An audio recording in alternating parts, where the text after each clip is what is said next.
How to Fail at Almost Everything and Still Win Big by Scott Adams. How to Fail at Almost Everything and Still Win Big from 2013 is a grab bag of life and career advice from the creator of Dilbert, the popular comic strip. Scott Adams explains how he succeeded as a cartoonist and businessman, not despite his failures, but because of them. He also shares his secrets for maintaining high energy levels and using them to fuel a life of constant learning and improvement. Who should read this? Exhausted people looking to raise their energy levels. Anyone thinking of changing their perspectives on failure, and entrepreneurs seeking motivation and guidance. Who wrote the book? Scott Adams is the creator of Dilbert, a famous comic strip showcasing humorous aspects of office life. It has been published all over the world and in countless newspapers.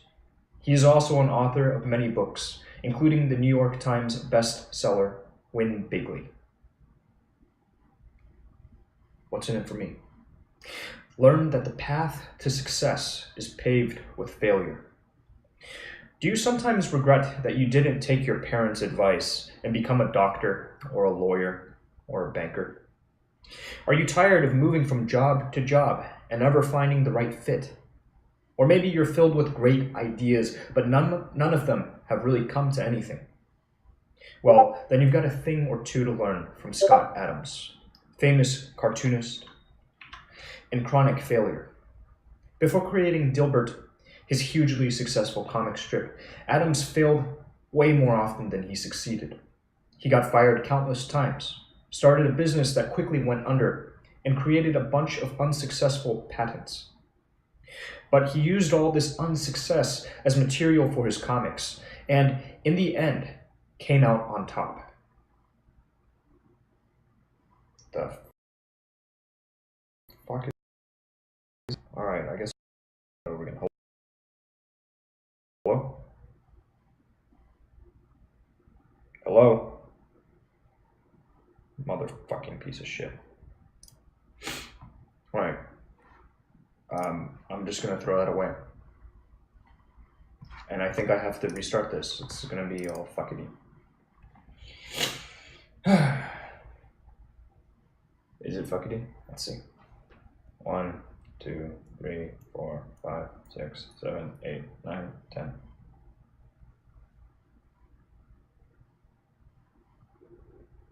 That's surprising. It's not all fuckity.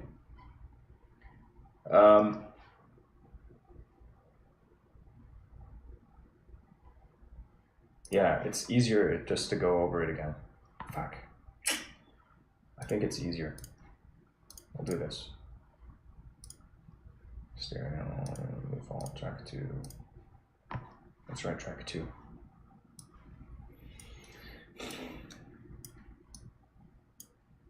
I'm not smart enough yet about using the software and all the editing tools.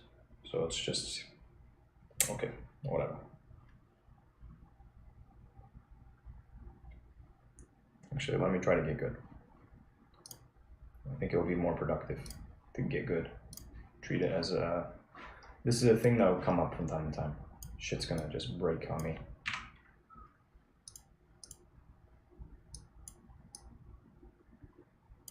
How can I position this right where the other one cuts out? I don't know.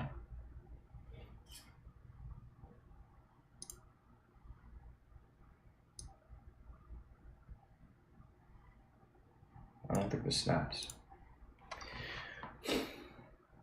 Okay, where were we?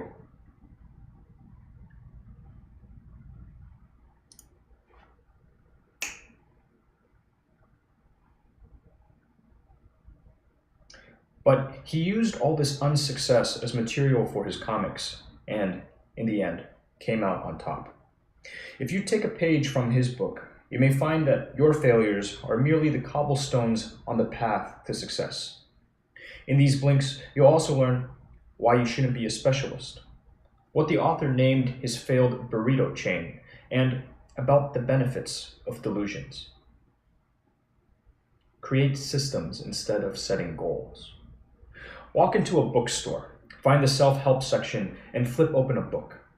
9 times out of 10, you'll encounter page upon page of upbeat prose, extolling the life-changing benefits of setting clear goals. But this praise is slightly misplaced, because goals, no matter how clear, have 2 problems. They're future-oriented, and they're overly specific. Let's start with the temporal trouble. All goals are situated in the future, but in order to achieve them, you must do work in the present. And when you begin working toward a goal, you usually won't see immediate results. This can be frustrating and discouraging. That's why the author prefers systems, which are firmly grounded in the present. Unlike goals, systems are focused on the here and now and can be worked into your daily life, meaning that you can get daily pleasure from successfully operating them. Adams learned about systems by chance. On a flight, he was once seated next to a man who explained how systems had transformed him from an employee to a CEO. His system was simple: keep moving from job to job, always looking for something better. Even though he didn't have a clear end goal in mind, this system allowed him to accumulate so much know-how that he ended up in the CEO's chair. Systems also trump goals because they're non-specific. The specificity of goals often creates an illusion of failure. People tend to feel that if they don't accomplish exactly what they set out to do, they haven't accomplished anything. For instance, say you want to lose 20 pounds before Valentine's Day. This is a laudable goal, but it's also got some inherent issues. First, you'll only get to celebrate when you achieve it. And second, if you fall 1 pound short, you've failed. It'd be wiser to set up a system, say, to commit to exercising every day, whether for 5 minutes or half an hour. This way, you'll establish a habit and have an easier time staying motivated. This is what the author did as a young man. Whether writing or drawing, or whatever it might have been, he'd create a system to produce and replicate material that people were receptive to, without a clear end goal in mind. And this was a clever move, considering the number of jobs and projects he abandoned before creating his hit comic strip, Dilbert. He probably would have felt like a total failure had he set his sights on one particular goal. But being system-oriented, I felt myself growing more capable every day, no matter the fate of the project I happened to be working on. It's better to develop a variety of abilities and sometimes fail than master a single skill. In the business world of the past, specialization was crucial. Today, however, possessing general knowledge about a variety of fields is often better than knowing everything about one. Far from making you mediocre, having many skills actually increases your market value. Adams is a generalist, if ever there was one. When he started Dilbert, he couldn't write, draw, or conduct business at a truly top-notch level. Rather, he was relatively good at each skill, a general competence that he believes led to his comics' success. Possessing a broad range of skills will help you adapt to the world's constant changes, and it also comes with the added benefit of making you stand out from the competition. Of course, some skills will be more useful than others, so it's wise to take your location into account. For instance, if you live in California, you'll have an easier time landing a job if you can speak both Spanish and English. But there are some skills that will come in handy no matter where you are, such as grammar, vocal techniques, technological fluency, and the ability to maintain a lively conversation. And here's another great thing about trying to gain a range of skills. You'll experience failure. Failing is often the last thing people want to do, but each failure offers an opportunity to learn. Let's say you're an aspiring author, and you've just published your debut novel. You're eagerly awaiting notice from the critics, but when the reviews start to appear, they're all horrible. Well, rather than despairing, keep the criticism in mind when writing your next novel. Let the failure help you. The author failed countless times before creating Dilbert. He got fired from Pacific Bell Phone Company. His ideas for computer games and patents came to nothing. He created a burrito chain called Dilbert, and it tanked. But he didn't sink into a slump of dejection. He took this experience and the knowledge it provided him about business and marketing and used it to shape his hit comic. Identify your special skills and produce great work by combining them effectively. Most of us have experienced parental pressure to pursue a certain career. You should be a doctor, or a lawyer, or one of those super successful Silicon Valley tech people. But here's the thing. You're the only one who should decide what you want to do. And if that seems like a tall order, you should engage in a little old-fashioned introspection and identify your special skills. How will you know what these are? Well, what are you interested in? The things we like to do are usually the things we're good at. For instance, if you're comfortable around kids and like spending time with them, then your special skill might be working with children. Or were you obsessed with a certain subject or hobby as a child? Such childhood infatuations often end up being one's special skill. If you're still uncertain, then consider the areas in life where you've always been comfortable taking risks. Maybe you've never had a problem speaking or performing in front of crowds. This might indicate that your special skill is entertainment. As a child, Scott Adams loved to draw comics. He was obsessed with it and was always taking risks. For instance, drawing humorous comics in class, which, if discovered by a teacher, would have gotten him in trouble. But even if your special skill is as apparent as the author's, you may not have an easy time selecting a career. Finding the right job requires sampling. That is, trying out different things until you find work that is both enjoyable and makes use of your special skills. And who knows? For you, that might mean starting a business of your own and shunning the 9-to-5 life. If that's the case, and you do try to monetize your own product or idea, you should try to find its X factor. This quality is hard to define exactly, but it's the part of your idea or product that generates consumer excitement, causing them to share it on social media or by word of mouth. And it's the thing you should concentrate most on developing. For instance, despite being bulky and a bit confusing, the first iPhone clearly hit upon an X factor. People couldn't stop talking about it. Find energizing activities. Determine when you're at your best, and never work where you relax. Have you ever tried to go for a run even though you felt drained and unmotivated? Or forced yourself to eat some food even though you weren't hungry? If you've done something like this, it's probably because instead of following your personal bodily rhythms, you are adhering to a schedule established by someone else. And this is never a good idea. It's always best to heed your natural rhythms and energy levels. When do you feel most creative? When do you feel most energetic? Whether it's at 8 a.m. or 8 p.m., figure out when you feel most able to engage in specific activities, be they mental, physical, or utterly mundane. This will keep you energized and help you make the best of your time. It's also a good idea to pay attention to location. For instance, if you like to relax on the couch, you might want to avoid working there. Same goes for your bed, which should be reserved for sleeping. Don't make peaceful locations into places of work. Another good way to optimize your energy is to identify which tasks drain you and which you find energizing. The author likes to think of himself as a soft robot with particular programming, as opposed to a spontaneous, mysterious being. If you think this way, you can take advantage of your own special programming and hack the energy levels that are soft-wired into you. For instance, you might derive energy and focus from straightening up the living room. Or if tidying up is a draining activity for you, try different things to figure out what activities do give you energy. The author's energizing activity turned out to be blogging, which adds an extra jolt of stimulation to his day.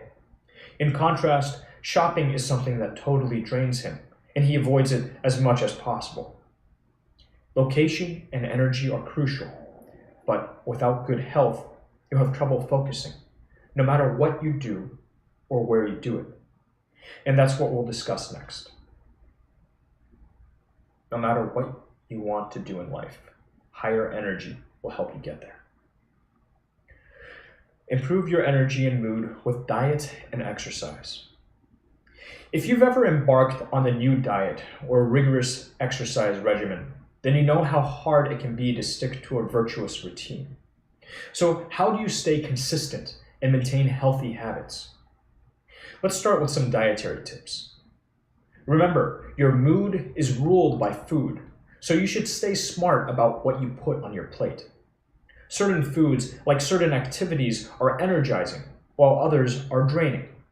The author calls this the food is mood hypothesis, and he advises paying attention to which foods give you an extra boost, and which simply make you feel slow. Processed carbs, for instance, make lots of people feel lethargic and tired.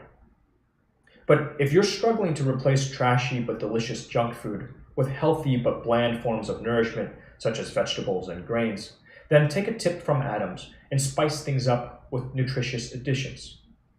For instance, put butter and pepper on otherwise unexciting steamed broccoli. Other flavorful add-ons include honey, lemon, soy sauce, cheese, various dressings, and of course, salt. Exercise is as healthy and natural a mood booster as food, so be sure to make it part of your daily routine.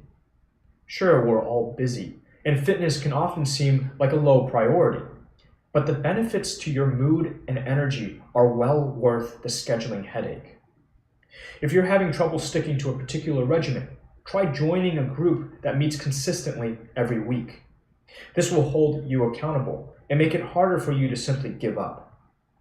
For instance, the author's wife plays tennis every Thursday, and since people expect her to show up, she can't just bail. Meanwhile, Adams works out at 12:40 on Tuesdays, which, for him, is the perfect time. Now, in the author's view, people are a bit like dogs. They strive for rewards and try to avoid punishment. So, whenever you complete a successful workout, give yourself a reward, be it a healthy snack or a tiny indulgence. The author's reward of choice is a nice cup of coffee. Use associate energy and delusions for your motivation and gain. Moods are infectious. Maybe you've had your day thrown off by the grumpiness of a coworker, or perhaps the opposite has happened, and you found yourself grinning after being smiled at by a stranger. This infectiousness is known as associate energy, so named because it refers to the energy you get or are drained of by associating with others. So how can you use this energy? Well, it's really quite straightforward. You should associate with the people you want to be like. One of the author's friends took this injunction very seriously. He once told the author that he wanted to live in an affluent neighborhood so that he himself would become affluent. Naturally, Adams thought this was ridiculous. But then, later, he read an article about how spending time with overweight friends can lead to you gaining weight as well. He then began noticing this effect in his own life. Whenever he was in great physical condition, he noticed that his friends usually were too. Prior to his writing Dilbert, he worked with 3 aspiring writers, and he now wonders whether he was influenced by the associate energy, and if that's why he got inspired to write his comic. Maybe he's being delusional, but that hardly matters, since delusions can be extremely useful. If they're not doing any harm, there's no reason not to entertain certain delusions. Plenty of performers and athletes engage in harmless delusional behavior. They keep lucky coins in their pockets, for instance, or wear special socks. Even the author indulges a delusion. He uses affirmations. It's of little importance that there's no scientific evidence to support the effectiveness of affirmations. They work for the author and keep him concentrated on his priorities. Don't believe it? Before he created Dilbert, he used to recite a specific affirmation every day. I, Scott Adams, will be a famous cartoonist. Final summary. The key message in this book. The path to success isn't necessarily straight and narrow. Instead of setting goals, you should use systems, take chances, and explore many different options. This will give you the opportunity to learn from your failures and develop a broad range of skills. Once you figure out what your special skills are, manage your energy levels with a healthy diet and exercise, and surround yourself with creative, supportive people who inspire you. Actionable advice. Study the systems and methods of successful people. What did Steve Jobs do that made him successful? The author encourages researching what successful people in your area of work do and what types of systems they use. Then test out what they've done and combine it with what works for you. Suggested further reading. Big Weed by Christian Hageseth. Big Weed from 2015 is a first-person account of entrepreneur Christian Hageseth's success in the evolving business of legal marijuana. He reveals all the essentials you need to know about a future in this new market and explains a bit about the basics of marijuana that any budding entrepreneur should know.